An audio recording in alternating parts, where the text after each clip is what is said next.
웬일입니까? 대한민국이 16강을 갔습니다. 브라질도 이길 것 같습니다. 전 세계가 우리 대한민국을 주목하고 있습니다. 축구도 그렇지만은 K-팝, K-컬처, K-푸드 하면서 K's 뭔들, K자만 들어가면 세상 모든 사람들이 야, 한국 새롭다, 참 멋있다, 좋다 하는 그런 정말로 이해하기 힘든 일들이 벌어지고 있습니다. 심지어 대한민국에서 뻘에 경운기를 타고 가는 것도 좋아합니다. 참 우스운 일이 아닐 수 없죠. 저는 이 모든 일들이 우연한 일은 아니고 하나님께서 우리 대한민국의 이 마지막 때에 세계 선교를 감당하게 하려고 우리에게 주신 일생일대의 정말로 획기적인 기회이자 또 하나님이 주신 사명이라고 생각합니다. 그러므로 우리는 이 일이 감사한 일이기도 하고 부담스러운 일이기도 한 것입니다. 열방을 향한 하나님의 꿈은 성경에 있는 이야기이고 그 이야기는 오늘 우리 대한민국 사람들에게도 특별히 예수 믿는 우리에게도 주어진 사명이므로 우리는 이러한 하나님의 나라가 온 세계에 오기까지 열정과 헌신을 다해야 하겠습니다. 그런데 조금 다른 의미에서 전 세계가 대한민국을 집중했던 일들이 있었죠. 바야흐로 1992년 10월 28일 전 세계의 사람들이 대한민국을 주목하고 생중계했습니다. 모두들 기억하시는 이장님의 다미 선교회가 예수가 재림한다, 휴거되어져서 우리는 이제 천국으로 올라간다 하는 이야기가 있었습니다. 종말의 시기가 정확한 날짜와 시기에 장소에 임한다라고 말했던 그 말을 믿고 나섰던 수많은 사람들이 함께 모여서 집도, 직장도, 가정도, 재산도 다 버리고 이제 함께 모여서 열렬히 기도하면서 그 12시를 기다렸던 그 순간을 우리 모두가 기억합니다. 그러나 지금까지 아무런 일도 일어나지 않았습니다. 언제, 몇 월, 몇 시, 또 어디에서 이렇게 예수님의 재림이 있다, 종말과 재림이 있다 하는 말, 누가 계시를 받았다, 여기에 와야만 구원을 받을 수 있고 재림이 있을 수 있다 하는 것은 시한부 종말론입니다. 오늘날 시한부 종말론을 주장했던 1992년의 이장님은 사라지고 없지만 여전히 시한부 종말론을 주장하는 사람들은 많이 있습니다. 믿는 성도들에게 공포를 조장하고 두려움으로 신앙생활을 하게 합니다. 개인의 삶도 가정도 사회도 망가뜨려버리는 이 시대의 악성 종양과 같은 암과 같은 사람들이 바로 시한부 종말론자들이라고 하겠는데 이것은 바로 반성경적이요 비성경적이며 반신학적인 사상이라고 하겠습니다. 예수님의 재림은 있습니다. 그런데 그 예수님의 재림, 종말, 마지막에 대하여서 잘못 이해하는 사람들이 적지 않습니다. 두 가지 극단으로 이러한 재림에 대한 잘못된 자세가 있을 수 있겠는데 하나는 시한부 종말론이요, 하나는 종말 무용론입니다. 시한부 종말론이라는 것은 종말만 생각하는 것입니다. 종말이 있기 때문에, 재림이 있기 때문에 그것만 생각하고 나머지는 생각하지 않는 것이죠. 또 한 가지 반대로 종말 무용론은 극단적으로 현실만 생각합니다. 재림이 어디 있어? 예수님이 다시 오시는 것이 어디 있어? 그러니 우리가 살아가는 삶만 중요하다라고 말하는 것입니다. 우리는 이 두 가지 극단을 잘 주의해야 하겠습니다.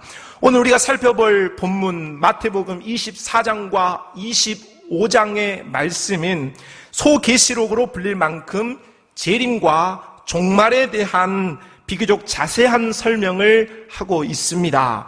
또 이것은 감람산에서 예수님이 하신 말씀이기 때문에 감람산 강화라고도 불려지고 있죠.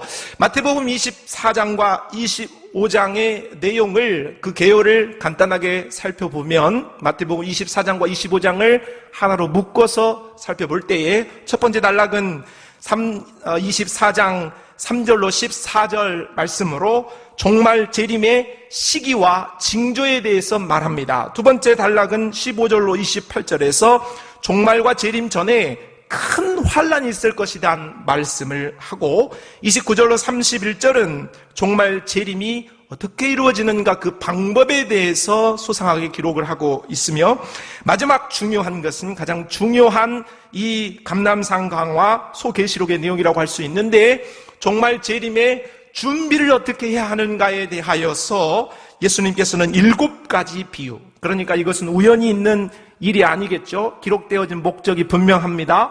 7가지 비유를 통하여서 우리가 재림을 어떻게 준비해야 하는가 그 준비에 대한 자세를 기록하고 있습니다.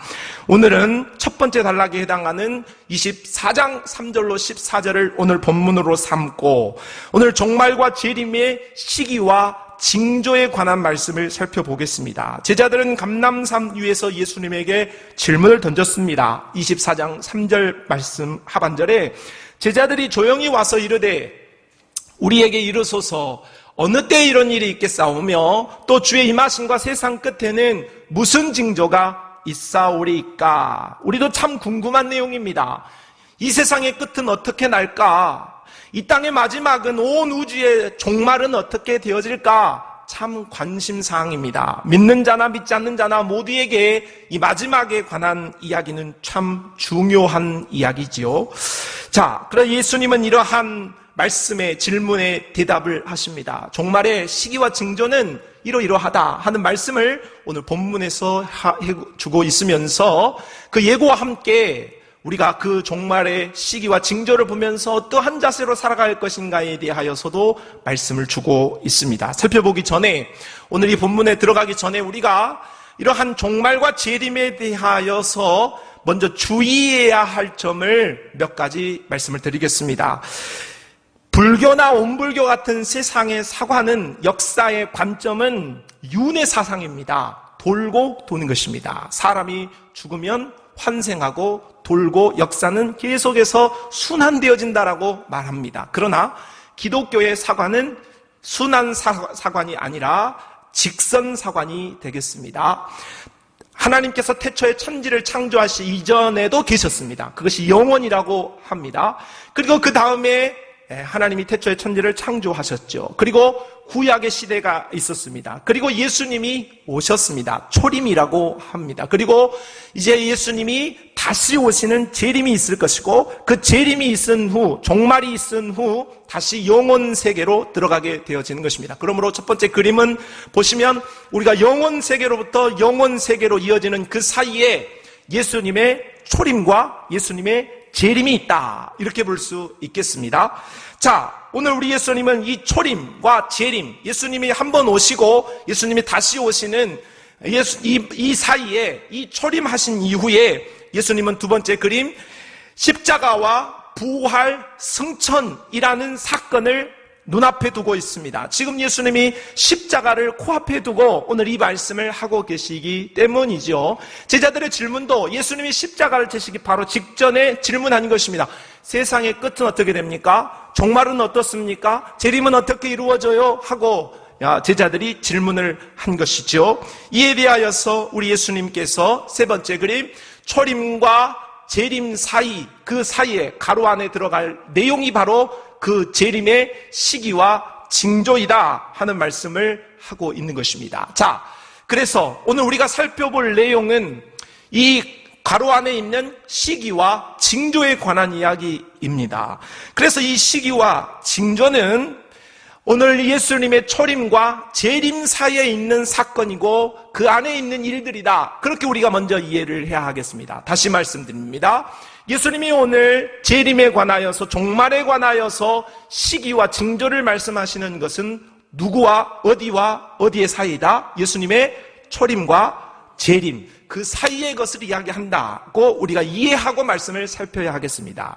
다시 중요한 사실은 예수님의 이 초림과 재림 사이를 시기와 징조라고 말씀하셨을 때에 이 시기와 징조는 복합적인 시간의 관념을 갖는다고 이해해야 하겠습니다. 이것이 굉장히 중요한 우리가 이 마지막 종말을 바라보고 공부해야 할 관점이다, 이렇게 볼 수가 있습니다.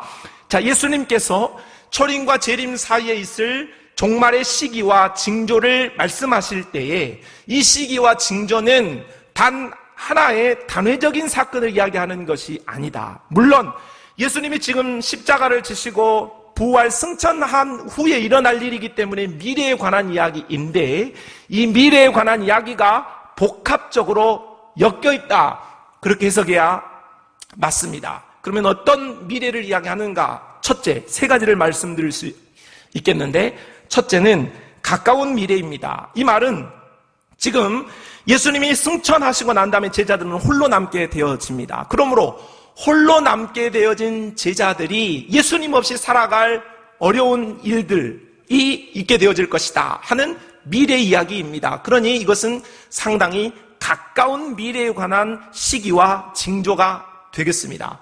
둘째, 이 미래에 관한 이야기는 바로 초림과 재림 사이에서 반복적으로 일어날 일이다, 그렇게 말할 수 있겠습니다. 한 번만 일어나는 일이 아니라 반복적으로, 오늘 예수님이 이 일들이 일어난다고 했던 것들이 자꾸 반복적으로 일어날 미래이다, 이렇게 말씀할 수 있겠고, 세 번째는 이 미래에 일어날 시기와 징조는 바로 종말 바로 직전에 극심하게 일어날 일이다, 그렇게 바라볼 수 있으므로 이것은 아주 궁극적인 미래에 관한 이야기다, 이렇게 말할 수 있겠습니다. 정리하면 시기와 징조, 예수님이 종말과 재림에 대한 시기와 징조는 초림과 재림 그 사이에 관한 이야기인데, 미래에 관한 이야기인데, 이 미래에 관한 이야기는 단 한순간의 미래만을 이야기하는 것이 아니라 세 가지의 미래가 복합적으로 담겨 있다라고 할 수 있겠는데, 바로 제자들이 겪어야 할 가까운 미래에 대한 예언이요, 두 번째는 초림과 재림 사이에 일어나게 되어질 수많은 반복적인 미래에 관한 이야기이며,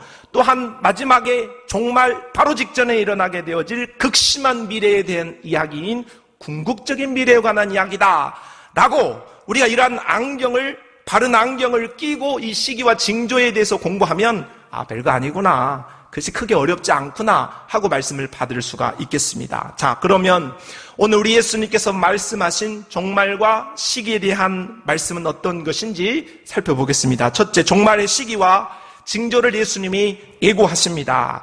첫째, 미혹하는 자들이 등장할 것에 대해서 말씀합니다. 5절 말씀을 한번 읽어보겠습니다. 시작.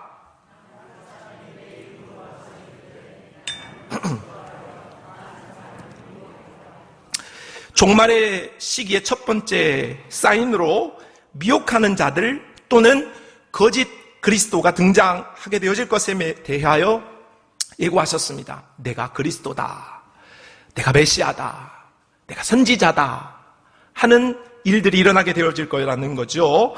하나님께서 명령하신 것도 아니고 하나님께서 보내시지 않았음에도 내가 계시를 받았다, 그리고 이러한 일들로 복수를 행하고 하나님이 주신 말씀을 하는 것이 아니라 자기의 마음속에 있는 말을 하나님의 말씀인 것처럼, 그리고 자기가 생각하고 마귀가 주는 그런 이야기들을 하나님이 주신 것처럼 천사가 이 거짓 것으로 속이는 것을, 광명한 천사들이 속이는 것을 천사를 보았다, 하나님을 보았다 하는 모습으로 이렇게 일하는 일들이 일어나게 되어질 것을 예고한 것입니다. 이는 바로 예수님이 십자가에서 죽으시고 부활 승천하신 이후에 초대교회에 곧장 일어났던 일들입니다. 성령이 충만하던 이 초대교회 당시에도 도시데우스라는 어떤 사마리아인은 모세의 예언에, 모세오경의 예언에 내가 나타날 것이라고 예언되어져 있었다 하는 주장을 하게 되어지는 거짓 선지자의 모습으로 나타났습니다. 사도행전 5장에 보면 드다와 같은 자도 일어나게 되었다고 말하고 있습니다. 지금 우리 시대에도 마찬가지입니다. 박태선이, 조희성이, 문성명, 정명성, JMS라고 불리죠. 이만희, 특히 요즘은 문제가 되고 있는 돌나라 교주 같은 이런 사이비 거짓 그리스도인, 바로 자신들이 하나님의 아들이고 하나님의 계시를 받고 영을 받았다고 주장하는 사람들이 참으로 많습니다. 잘못된 진리로 우리를 미혹하고 있는 것이죠. 또 두 번째, 이러한 시기와 징조에 대하여서 전쟁과 기근과 지진이 발생할 것이다 말합니다. 6절로 7절, 난리와 난리 소문을 듣겠으나 민족이 민족을, 나라가 나라를 대적하여 일어나겠고 곳곳에 기근과 지진이 있으리니, 난리 소문이 일어나게 되어질 것을 말했습니다. 이 난리는 전쟁을 의미하는 것입니다. 전쟁이 많이 발발하게 되어질 것을 예고한 것입니다. 또한 기근, 배고픈 거죠. 이 땅에 얼마나 많은 기근이 우리가 살고 있는 시대에, 한쪽에서는 음식이 남아돌아서 쉽게 버리고 있지만은 한쪽에서는 하루 한 끼를 못 먹어서 굶어 죽는 사람들이 있고 있습니다. 또한 지진으로 말할 것 같으면 지금도 전 세계 불의 고리를 중심으로 얼마나 많은 지진들이 발생하고 있는지 모르고, 또 우리나라도 지진 안정국이 더 이상은 아니라는 사실을 우리가 뉴스를 통해 이렇게 접하고 있습니다. 특별히 이 기근과 지진을 자연재해로 해석할 수 있지만, 이 기근과 지진이 전쟁, 난리와 묶여서 설명되고 있으므로 이 기근과 지진이 전쟁 때문에 발생할 수 있다고도 해석할 수 있겠습니다. 전쟁이 터지게 되어지면 사람들이 그 전쟁으로 인하여서 배고프고 굶주리게끔 되어 있고, 전쟁으로 인하여서 지진이 발생한다, 이 말은 사회 질서가 혼란하게 되어질 뿐 아니라 체제 붕괴의 대혼란의 역사가 일어나게 되어질 것을 의미하기도 합니다. 이런 말씀대로 AD 70년 가까운 미래에 예루살렘이 멸망하기 직전에 알렉산드리아 전쟁, 셀루치아 전쟁, 얌니아 전쟁 등과 같은 분쟁들이 많이 일어나게 되었고, 우리가 알듯 세상에는, 우리 역사는 전쟁의 역사이다라고 불릴 만큼 이 시대는 많은 전쟁들이 있어 왔습니다. 국내에서 벌어지는 여러 가지 세력으로 인한, 또 문제들로 인한 쟁투와 암투들이 있게 되어지고, 종교적인 신념의 차이로 전쟁하게 되어지는 십자군 전쟁 같은 것들도 있어 왔고, 사상과 이념 때문에 공산주의와 민주주의가 붙어서 6.25와 같은 참으로 참혹한 일들이 이 땅에도 있었습니다. 제국주의를 표방하고 있는 세력들로 말미암아 많은 전쟁들과 또 착취도 있어 왔습니다. 현재도 수많은 내전들과 함께 전 세계는 아직도 전쟁 중입니다. 러시아, 우크라이나 전쟁이 언제 끝날지 모르고 중국이 대만을 언제 침공할지 모르므로 전 세계는 경제적으로, 사회적으로 불안한 미래를 앞두고 있습니다. 정말 직전에는, 그러나 전쟁이 줄어들 것이 아니라 더 많은 전쟁들이 활발하게 불처럼 일어나게 되어질 것입니다. 세 번째, 환란에 의한 배교자가 등장할 것에 대해서 재림의 시기와 징조로 예수님이 말씀합니다. 자, 여러분이 9절을 말씀을 읽어보겠습니다. 시작.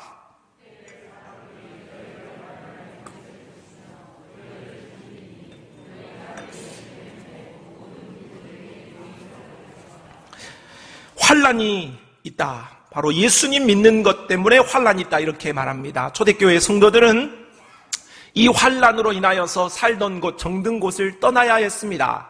성경이 흩어졌다, 예루살렘에서 흩어졌다, 살던 곳을 떠나야 했다는 것입니다. 힘들게 이사가는 것이 쉬운 일이 아니지요.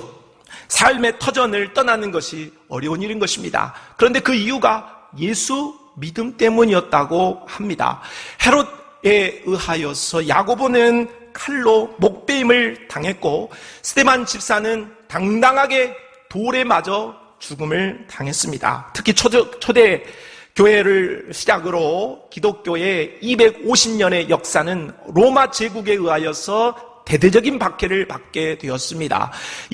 우리가 네로 황제로 대변되어지는 이 로마 황제들의 기독교의 박해를 통하여서 불에 사람이 태워지기도 하고, 원형 경기장에서 짐승의 먹이로 그리스도인들이 죽음을 당하고 톱으로 켬을 당하며 수많은 아픔과 고난을, 환난을 당해야만 했습니다. 그런데 그것은 그 당시에만 있었던 가까운 미래만의 이야기가 아니고 수많은 이 땅에 그리스도의 복음이 오기까지 많은 피 흘림이 있어 왔으며, 지금도 전 세계에는 우리는 대한민국에서 자유롭게 하나님을 멋지게 수많은 아름다운 악기들을 동원해서 자유롭게 큰 소리로 하나님을 찬송하고 있지만, 그러나 지금 지구촌 곳곳에서 예수 그리스도를 믿는 것을 자유롭게 말하지 못하면서 복음의 박해를 받고 환난을 경험하는 자들이 너무나도 많습니다. 가까운 북한에서도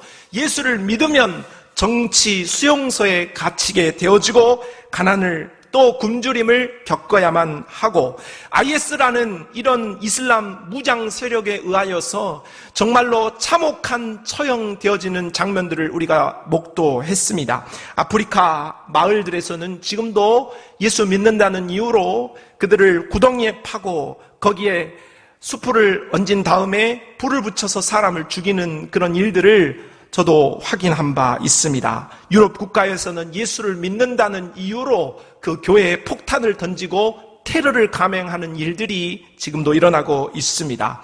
이런 일들로 인하여서 우리가 일제시대를 살 때에 대한민국의 독립을 위해서 힘써 싸웠던 사람들, 독립투사들이 함께 어제는 동지였던 사람들이 그 일제의 잔인하고도 극악무도한 악랄한 그런 박해와 회유를 통하여서 같이 활동하던 사람들을 배신하고 밀정이 되어지는 일들을 보게 됩니다.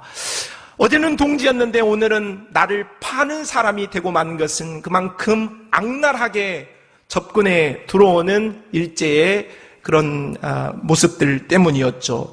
이런 일들이 그러나 우리 믿음의 사람들에게도 벌어질 것을 예고한 것입니다. 오늘 10절 말씀을 보면 그때 많은 사람이 실족하게 되어 서로 잡아주고 서로 미워한다.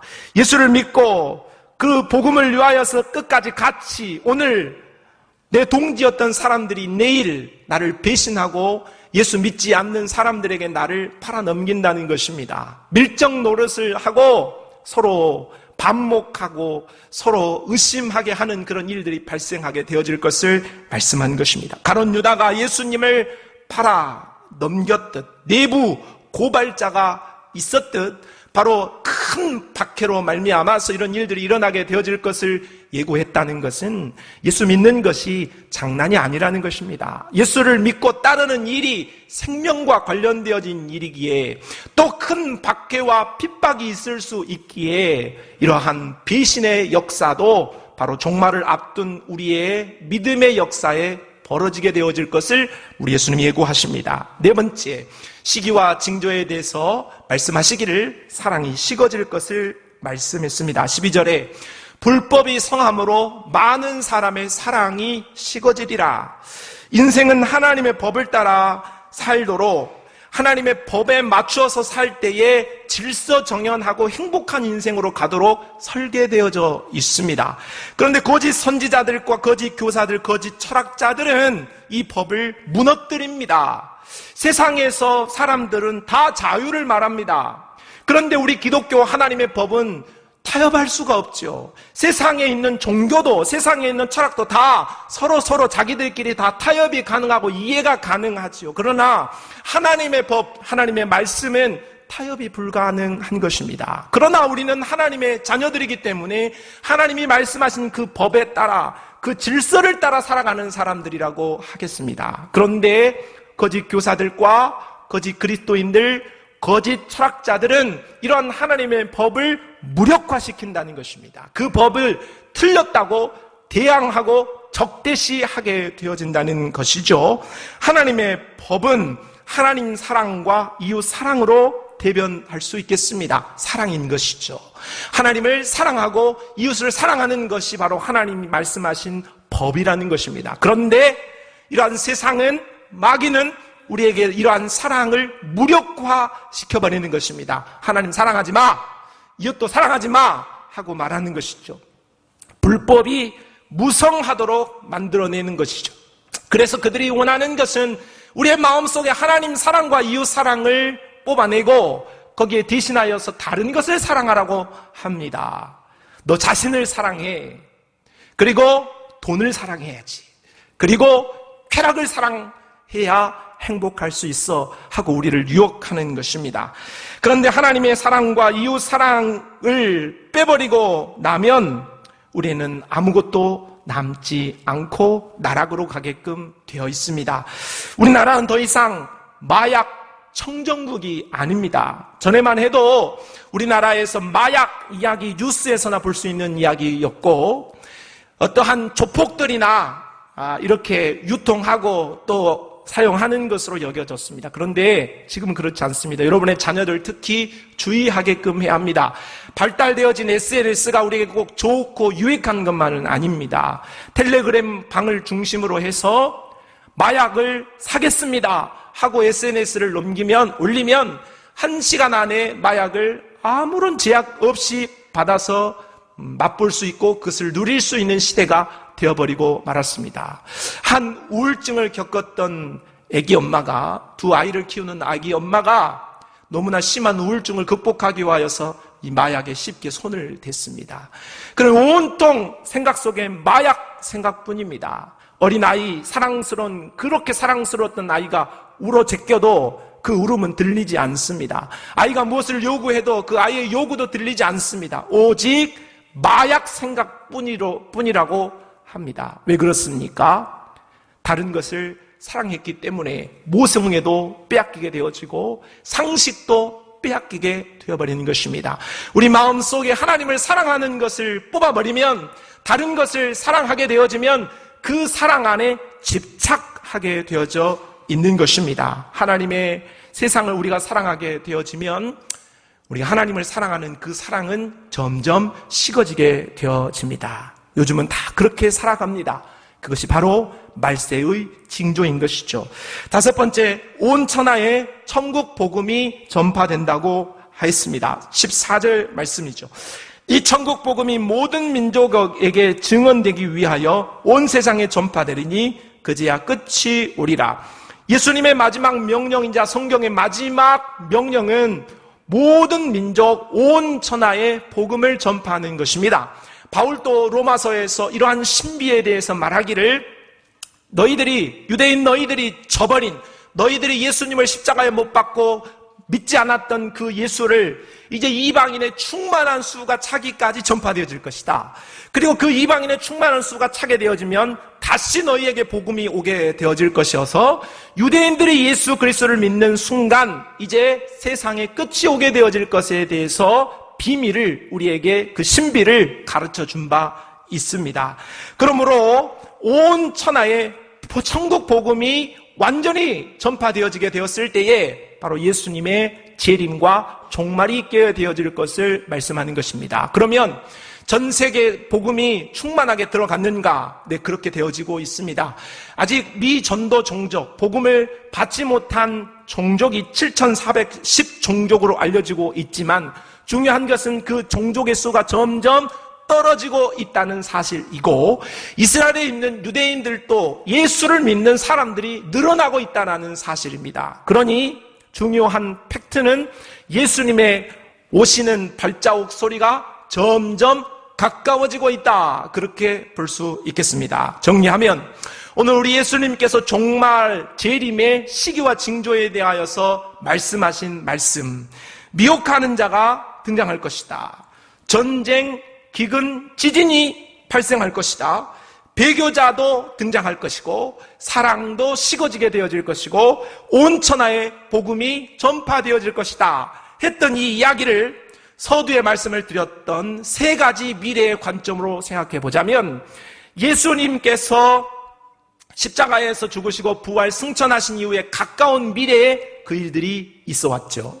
그리고 지금 살펴봤던 다섯 가지 내용은 지금까지 초림과 재림 사이에 반복적으로 일어났던 일들입니다. 또 예수님이 오시기 바로 직전에 아주 극심하게 일어날 일들이라는 것을 알 수 있으므로, 예수님이 곧 오시겠구나. 예수님이 오늘 오셔도 내일 오셔도 아무런 문제가 되지 않을 만큼 종말의 시기가 그 징조가 무르익었다, 그렇게 판단할 수 있겠습니다. 중요한 것은 이러한 시기와 징조 속에서 그럼 우리는 어떻게 준비하고 살아가야 하는가에 대한, 이 종말과 시기에 대한 대처 방안이겠습니다. 예수님이 세 가지를 말씀하셨습니다. 오늘 첫째 4절에 주의하라 말씀하고 있습니다. 예수께서 대답하여 이르시되 너희가 사람의 미혹을 받지 않도록 주의하라. 정말 재림에 관하여서 바른 교훈, 오늘 선포되어지는 이 하나님의 말씀에 대하여서 바르게 교훈하는 그런 교훈을 대적하는 사람의 미혹, 거짓된 그리스도인들과 선지자들의 가르침이 있게 되어질 것을 예고했기에 종말과 재림에 관하여서 바른 교훈을 가질 수 있도록 헛된 교훈을 하는 사람을 주의하라, 그런 말씀입니다. 주의하라는 것은 눈을 크게 뜨라, 그 말입니다. 주의해 보시기 바랍니다. 저는 다 주의한 겁니다. 저는 최선을 다해서 눈을 뜬 겁니다. 여러분도 눈을 뜨시기 바랍니다. 주의해라. 눈을 휘둥그리 뜨고 거짓된 일에, 특별히 그 일을 하는 사람의 미혹되지 않기를 힘써야 한다, 이런 말씀을 하고 있는 것이죠. 성경을 제쳐두고 어떤 목사가 그러더라, 어떤 사람이 그러더라 하는 소리를 조심해야 합니다. 사람과 능력, 기적과 단체를 따라가지 말고 기록되어진 말씀을 따라가는 신실한 주의 종들이 되시기를 바랍니다. 두 번째는 두려워하지 말라고 말씀합니다. 자, 6절을 읽어봅시다. 시작.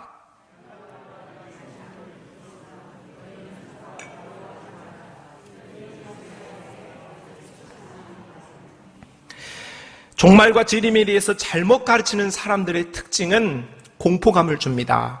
너 그렇게 신앙생활 하다가 재림 안 돼. 너 예수 못 너 천국에 들어갈 수 없어. 그렇게 공포감을 줍니다. 강한 두려움을 주게 되어지는 것이죠. 그러니까 여러분이 다른 것을 통하여서 접할 때, 야, 어떻게 저게 믿고 어떻게 저렇게 사냐 하는 사람들도 다 바보가 아닙니다. 그렇게 미혹을 하고 그런 두려움을 주면, 두려움은 정말로 사람을 콩콩 올가면서 그렇게 복종하면서 살아갈 수 있도록 만들어가는 것입니다. 이 종말과 재림에 대해 잘못 가르치는 사람들은 거 봐라, 성경에서 이 전쟁 말한 거 맞지? 이렇게 말하는 거 맞지? 내가 이렇게 된다고 했지, 저렇게 된다고 했지 하는 말들을 통하여서 우리에게 두려움과 공포를 조장하게 되어집니다. 그러나 주님은 종말과 재림의 시기가 여러 가지 것들이 발생한다 해도 끝이 아니라고 했습니다. 그런 일이 있어야만 예수님의 재림이 온다는 것이죠. 오늘 우리는 구원받지 못할 사람들이 아닙니다. 혹 이런 여러 가지 환난과 어려움이 있다 해도 주의 백성들은 하나님이 철저하게 보호하셔서 천국으로 우리를 이끌어 가실 줄로 믿습니다. 그러므로 우리는 담대해야 합니다. 아무리 어려워도, 아무리 힘이 들어도, 아무리 재난과 어려움이 와도 하나님의 백성인 나를 하나님이 보호하신다, 천국으로 나를 인도하신다, 그런 확신이 있기를 바랍니다. 그러므로 우리 마음속에 두려움을 내려놓고 너무 겁먹거나 우리가 겁내지 말고 평강 가운데 주의 재림을 준비하는 신실한 그리스도인들이 되시기를 바랍니다. 마지막으로 세 번째, 끝까지 견디라고 13절에 말씀하지요. 그러나 끝까지 견디는 자는 구원을 얻으리라. 마지막 끝날에 사람들의 사랑이 식어지고 신자들의 박해가 일어나며 신자들의 배교가 일어나게 되어지면 극심한 고통과 아픔이 수반되어집니다. 그러나 이런 상황이 온다 할지라도 끝까지 견디는 자가 구원을 얻을 수 있다 말씀하고 있습니다. 끝까지 견딘다는 것은 자리를 지키는 겁니다. 조금 힘들면 이리 옮기고 조금 힘들면 저리 옮기는 것은 믿음이 아닙니다. 끝까지 그 자리를 지키는 것, 그것이 바로 믿음입니다. 오늘 우리 예수님은 끝까지 견디는 자가 구원 얻을 것이다, 이렇게 말씀하고 있습니다. 성도 여러분, 지금 부르신 자리에서 여러분의 자리를 잘 지키시기를 바랍니다. 교회를 떠나지 말고, 여러분의 있는 가정을 떠나지 말고, 여러분에게 있는 직장도 떠나지 말고 지금 있는 그 자리에서 충성을 다하시기를 주님의 이름으로 축복합니다. 여러분이 있는 자리에서 충성을 다하면서 하나님을 잘 최선을 다해서 섬기는 것이 바로 주님의 재림을 가장 잘 준비하는 자세라고 할 수 있겠습니다. 인내하고 충성을 다할 때에 우리가 주님이 주시는 그 구원의 상급을 얻게 되어질 줄로 믿습니다. 오늘 말씀을 정리하겠습니다. 우리 예수님은 종말과 재림의 시기에 대하여서 예고하시고 그에 대한 자세도 가르쳐 주셨습니다. 여러분, 주님의 재림, 또 주님의 오심, 세상의 종말과 끝은 분명히 있습니다. 분명히 있습니다. 그러나 우리가 그런 일이 있다고 해서 짐을 싸들고 가정을 떠나고 어떤 그것 때문에 막 두려움으로 휩싸일 일이 아닙니다. 우리는 주님의 재림을 고대하는, 기대하는 신앙과 함께 우리가 있는 자리에서 정말로 올곧게 하나님의 말씀에 기인해서 바른 신앙을 해야 하겠습니다. 이러할 때에 끝까지 견디고 충성을 다할 때에 우리에게 구원이 있고 생명의 면류관이 주어지게 되어질 줄로 믿습니다.